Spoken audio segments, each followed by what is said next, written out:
Welcome to UN Insider. I'm Elaine Reyes at the United Nations headquarters in New York. Join us as we delve into the world's most pressing issues and learn how the people inside work toward a better future for everyone around the world. Coming up on UN Insider. What's going on over the past few days has me very worried, and I'm ringing the alarm bell. Growing concern about hunger in Haiti as the country faces continued violence and more political upheaval. We cannot look away, we must act to avoid more preventable death. Renewed calls for a ceasefire in Gaza as more desperately needed aid heads to the battered territory. Transforming into a green energy powerhouse, how China is helping lead the renewable revolution. Next. I'm asking all Haitians to remain calm and do everything they can for peace and stability to come back as fast as possible for the good of the country. Changes are on the way for Haiti, but will they help bring stability to the Caribbean nation? Monday, embattled Prime Minister Ariel Henry announced he will resign once a transitional council appoints a temporary replacement. For months, armed gangs have controlled much of Haiti, and the human toll has been devastating. Thousands have been killed, hundreds of thousands displaced. The UN says the country is on the brink of famine with more than 4 million people facing food insecurity. Jody Jacobs has more.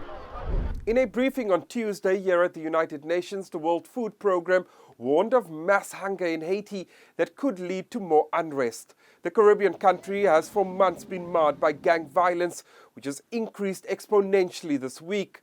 Given the security risks, the WFP says it has become extremely dangerous to move food into some communities. I'm ringing the alarm bell because you have this baseline level of hunger that's already very high, and this is worsening things even more. So what we're seeing is an increase in violence. We're seeing an increase in population displacement with 15,000 newly displaced people over the first weekend of March. Speaking to reporters via video conference from inside the WFP warehouse in Port-au-Prince, Jean-Martin Bauer says once the stocks behind him run out, they won't be able to replenish it as all the ports of entry are blocked by gangs. Number one is we need security. There have been, with this insecurity, it's hampering people from doing very simple things. In Haiti right now, taking your kid to school, going to the supermarket, going to work, all these things are extremely risky. You need security to come back to the country. I need to make sure that you understand that security is important, but it's not a case of guns or butter. We actually also need to focus on feeding the people in Haiti. The UN says that the capital is surrounded by armed groups and the city is, quote, under siege. It's unclear how warring gangs will respond to the announcement that Prime Minister Ariel Henry is going to resign. The Security Council mandated multi-support force is yet to be sent to Haiti, and the UN Secretary-General has urged member states to deploy the force sooner rather than later. The United Nations, through its mission, will continue to support Haiti on its path towards those elections. The Secretary-General reiterates his unwavering solidarity with the people of Haiti who are in need of safety, in need of shelter, in need of food and medical care, and to live their lives in dignity. The Security Council has condemned what it calls the destabilizing criminal activity by the armed gangs and reiterated its calls for the perpetrators to be brought to justice. Jody Jacobs, CGTN, New York. More aid is trickling into Gaza, but diplomats here at the UN are pressing for more help to address the humanitarian crisis. They're also working to find long-term solutions to the conflict in the region. Even though Ramadan has begun, the killing, bombing, and bloodshed continue in Gaza. We recently entered the 6 months since the Hamas terror attacks in Israel and the catastrophic Israel onslaught in Gaza began. My strongest appeal today is to honor the spirit of Ramadan by silencing the guns and removing all obstacles to ensure the delivery of life-saving aid at the speed and massive scale required. At the same time, and in the Ramadan spirit of compassion, I call for the immediate release of all hostages. The eyes of the world are watching. The eyes of history are watching. We cannot look away. We must act to avoid more preventable death. Shudaja is monitoring developments inside the halls of the UN. Let me start my recap of this week from yet again, unfortunately, Gaza situation. UNRWA, the troubled UN Refugee Agency for Palestinians, said Israeli forces hit a food distribution center in Rafah in the southern Gaza Strip this week. A member of staff was killed and 22 others were injured. It obviously became the hot topic in everybody's mind. Does Mr. Lazzarini believe the facility was intentionally targeted? How much trouble will this cause? Because this is one of the major distribution centers, as I understand, to affect the operation of UNRWA, which the organization has already been in a very dangerous position of the lack of money. Of course, it's going to have a negative impact. It has a negative impact on our ability of staff to work. It has a negative impact on the ability of those who need aid to get aid. It's another tragic symbol of the conditions under which our humanitarian colleagues work every day in Gaza. And just to confirm, yes, they were all UNRWA staff. Are there any explanations from Israeli? I think in any conflict where the UN is targeted, the question as to why we were targeted is a question you need to ask. For example, the warring are parties. They accusing there's Hamas? You look at the logo I have in front of this podium. Okay. I'm not the one to be able to answer that question. The argument of sexual violence in Gaza conflict continues this week with the Security Council meeting requested by US, UK, and France. For UN's part, Pamela Patton, Special Representative of the Secretary-General on Sexual Violence in Conflict, briefed the Council. While Israeli Foreign Minister Israel Katz also was there for the Security Council meeting, he urged the Council to pressure Hamas to release all the hostages. Today, each and every one of you, members of the Security Council, have the opportunity to save 134 innocent lives. By doing so, you will show the world that the Security Council can be a shining light of justice and hope for all people. It is in your hands. But to be honest, the thing that I cannot get off my mind was he failed to mention that 31,000 Palestinians who died because of the operation to free that 134 hostages. And Katz also wrote a letter to the Secretary-General suggesting that the UN is somewhat anti-Semitism. Israeli Foreign Minister Katz sent a letter to the SG and accusing many things. For example, you should do better. If the victim would not have been of Jewish or Israeli descent, your office would have responded in a much more vigorous way. What is the response from the Secretary? Well, I can tell you, there will not be an official response to that letter. I think it's clear that the letter does not reflect the reality of who Antonio Guterres is and everything he has said and everything he has done since the 7th of October. But this is also a huge week for women here in the UN. 68th session of the Commission on the Status of Women kicked off this week and will continue until 22nd of this month. And this is the UN's largest annual gathering on gender equality and women's empowerment. And that also explains why there are so many people here in the headquarters. The priority theme is accelerating achievement of gender equality and the empowerment of all women and girls by addressing poverty and strengthening institutions and financing with a gender perspective. But obviously, Gaza's situation with Ukraine, Afghanistan also took center stage in the discussion, no matter it's the main meeting or side events.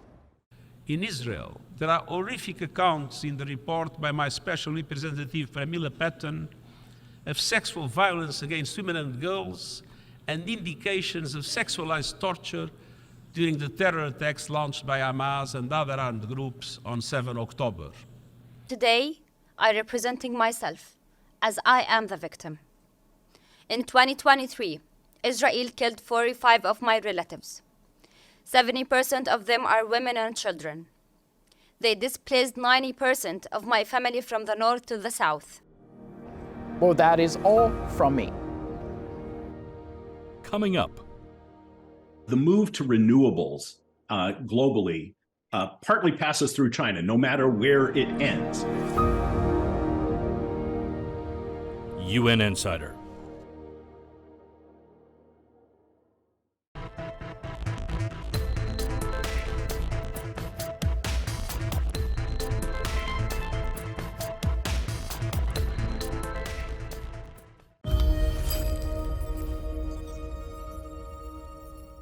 UN officials have welcomed the opening of a maritime corridor to deliver much-needed humanitarian assistance to Gaza.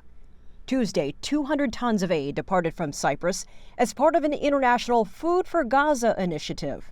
It comes amid mounting fears of a famine for Palestinians in the Gaza Strip. The UN Relief and Works Agency for Palestinian Refugees says extreme hunger is spreading rapidly. The conflict in Gaza was among the topics Shudeja discussed with Hungary's Minister of Foreign Affairs and Trade. Minister, first, thank you very much for taking your time and accept our interviews again. Thanks a lot. Okay, so you came here for Gaza situation, and we know it's a very dire situation. As a strong supporter for Israel, how much possibility do you see a ceasefire could strike between Hamas and Israel? I do agree with those who would say that it would be important to reach a kind of rational agreement between the start of the holy month, because in the upcoming weeks we will be faced with the risk that the tensions are not only going to be rising in the Gaza Strip or at the Lebanese border, but they might rise in the West Bank or at the holy places of Jerusalem, holy sites of Jerusalem. So we should somehow avoid that. And I do hope that the efforts, global efforts, led by the Qatari and Egyptian friends of ours, might be successful. So what do you feel of the suffering of Gazan people? We have to make sure that the civilian population is being protected, because it should not happen that the civilian population is being punished for the crimes committed not by them but by the terrorist organizations. And the fact is that the crimes have been committed by terrorists and not by the civilians. But so, do you think those civilians, they were protected in the past few months? Well, look, therefore I think it's very important that the humanitarian deliveries must reach them. So we think it's absolutely unacceptable that the humanitarian deliveries are being either stopped or taken advantage by the terrorists. So speaking of humanitarian delivery, we know one of the biggest organization in UN is UNRWA, which played an important role in Gaza or anywhere else with the Palestinian refugees. Many countries, many donor countries, they stopped their funding because of the incident, obviously. In your opinion, how should those countries resume their funding to UNRWA? Mm-hmm. Well, it's a really, really complicated question. If it was not complicated, we would not speak about it because it would have been already resolved, right? I mean, we should not represent a extremist position in either way. We have to make clear that the operation of UNRWA is really important, because the operation of UNRWA has helped many people who are living as refugees to get back their human dignity, to work, and to have the hope that things might turn better in the future. But in the meantime, it's absolutely unacceptable that a UN organization or UN agency gets in any kind of overlap, let's put it this way, not to use the word cooperation, with a terrorist organization. So Hungary is against dismantling UNRWA? Well, once again, we are against putting the humanitarian necessities into brackets when it comes to the region. But on the other hand, I can't tell you until the completion of such an investigation whether UNRWA is the right framework for that or not. But the activity, the operation, helping refugees in the region, helping them to work, helping them to live, helping them to be educated, this is extremely important. Okay, so let me change the topic to China. Last year China's GDP growth is 5.2%. What do you see of this number? Well, that's great news. Mm-hmm. And not because of the Chinese, but because of the Hungarians for sure. Not only because of the Chinese, but because of Hungarians as well. Because China became our second most significant import source. And China is becoming the number one investor in the recent years in Hungary as well. And the Chinese investors play a more and more important role in our national economy. They have contributed big time to keep economy growing in Hungary, and they contributed big time to the development of our automotive industry, which is definitely the backbone of our national economy. And how would you expect the China and Hungary cooperation economy? The rise of the Eastern economies has started long time ago, but it has been very visible and spectacular for the last 15 years for sure. That was the reason why we have launched our strategy called Eastern Opening back in 2010. Because we understood that the Eastern companies, among them the Chinese, will become stronger and stronger, will pick up to the Western ones regarding financial background for sure, regarding technology for sure, and when it comes to human resources, you were always ahead of us you had much bigger population and so on and so forth. So what we think is that you should not try to stop a development for the stopping of which you don't have any hope. And on top of that, you should not stop developments if it does not make sense to stop them. So therefore, we do look at the Hungarian-Chinese economic cooperation as a very, very important pillar of our economic growth. And our economic cooperation has always been based on mutual respect. So I always tell my colleagues that I don't know their experience, but our experience, or at least my personal experience, has been for the last 14 years that our Chinese counterparts have never put pressure on us to confuse political things with economic things. So this is a purely rational cooperation, which I am hopeful will be continued in the future as well. And the rapidly growing Chinese economy, I think, is good news for the global market, but political approach should be avoided. So here we should look at these developments only through rational angle, through common sense, and should not let those take over who are approaching this issue in an ideological way, because this is not a matter of ideology, this is a matter of rationality, reality, and economy. Minister, thank you very much for your time. I appreciate it. Thank you so much.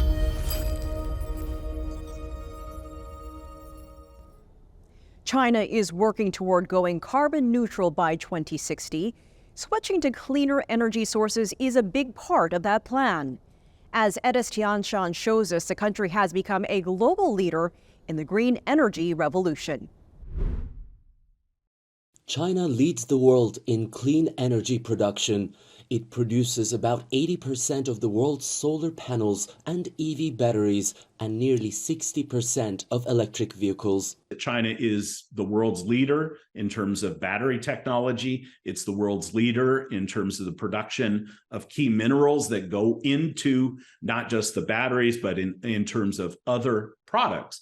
As of this year, Chinese EV giant BYD has taken over Tesla as the world's top-selling electric car maker. Nearly 1 out of every 3 cars in China is an electric vehicle, the majority of which are Chinese brands. And China dominates the world in the clean transportation sector, accounting for over 90% of the world's electric buses and trucks as of 2021, according to the International Council on Clean Transportation. Shenzhen became the first city in the world to fully replace its diesel buses for electric. Other Chinese cities have since followed, with many aiming to fully switch their systems before 2025. At the beginning of the service, we step by step solve the problem. Now we can say we almost have the same technical performance of our e-buses compared to diesel buses. China has also outpaced the US and Europe in investments in renewable energy. Definitely, the move to renewables globally partly passes through China, no matter where it ends. China is an important producer of solar panels. Even if those panels are labeled as something else, they largely originate in China. China is an important participant in terms of wind turbine technology. So definitely the connection, the effort to move to cleaner sources of energy is partly a China story. No matter where that energy ends up being generated, it's often dependent on resources that were produced in China. In 2021, China set a goal for its renewable energy capacity to exceed fossil fuels by 2025. It reached that target last year, 2 years ahead of schedule. Renewable sources now make up more than half of the country's power capacity. And China is a global leader at the national level. In the case of the United States, it was just 22%. And on the first day of China's annual 2 sessions meeting, delegates talked about the government's tech innovation push and new quality productive forces. As for these new quality productive forces, from the perspective of energy, it is certainly going to be more of our new green energy. For example, the report actually mentions hydrogen energy and the hydrogen energy industry. I'm a representative from Hong Kong, where in the energy sector we are also promoting the development of hydrogen energy. We are already promoting the construction of the first hydrogen refueling station in Hong Kong. Mega projects like these aim to propel China toward its goal to have its CO2 emissions peak before 2030 and achieve carbon neutrality before 2060.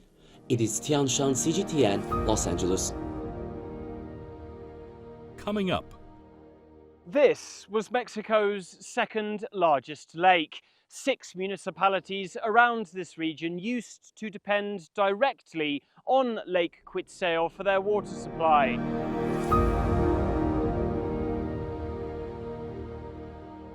UN Insider. Whether it's about your education, the home you live in, or the items you buy, your money has a story to tell. Because every business story is a human story. Global Business.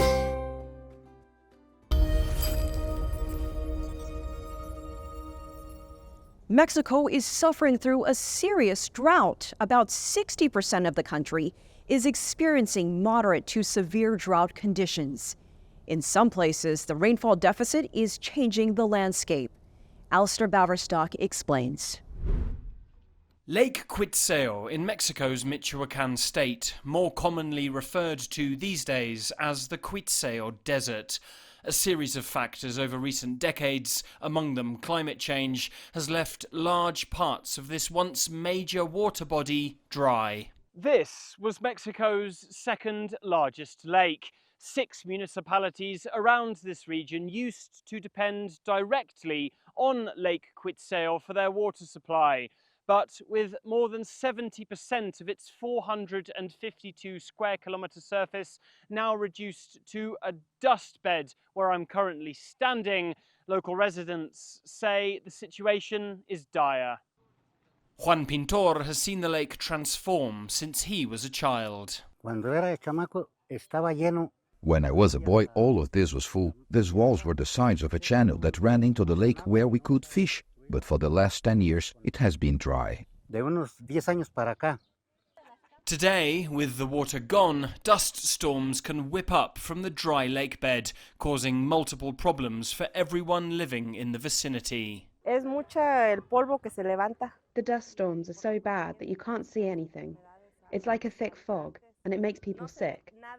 Eye infections, lung infections, rashes on our skin, all because the water doesn't reach the lake anymore. Porque el agua antes llegaba. Rafael Trueba of the Michoacán State University has studied the lake's transformation in depth. El 70% del lago está seco. 70% of the lake has dried up. There are a number of reasons: untreated sewage and agricultural waste damaging the ecosystem, deforestation in the surrounding area that has reduced water retention, and climate change which has significantly reduced the region's rainfall volumes.